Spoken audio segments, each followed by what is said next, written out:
Detective games are a great concept in theory. Imagine experiencing a Sherlock Holmes story, except you're the one making all of the clever deductions. The problem, of course, is that you're not Sherlock Holmes.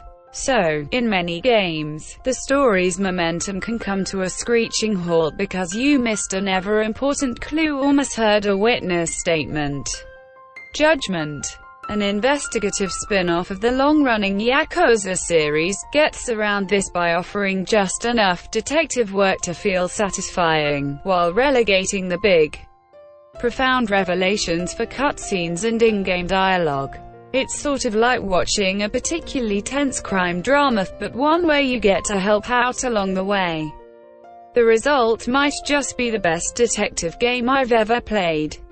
While Judgment is generally darker and more serious than Yakuza, it can still get a bit weird and silly at times. At one point in the game, you're forced to investigate a cake that's gone missing from an office fridge. And there are side missions that involve finding stray cats and eating your landlord's terrible attempts at cooking. There's also an ongoing joke about a fake crowdfunding service called Quickstarter.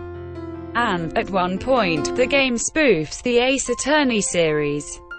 You can even buy cigarettes and head to a smoking area for a quick break to eavesdrop on the lives of salarymen or construction workers.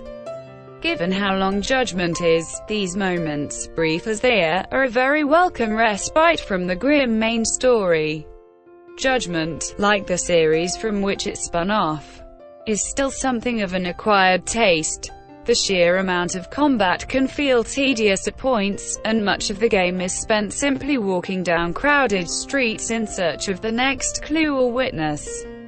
You'll also spend almost as much time watching the game as you will playing it, since Judgment features some very lengthy cutscenes.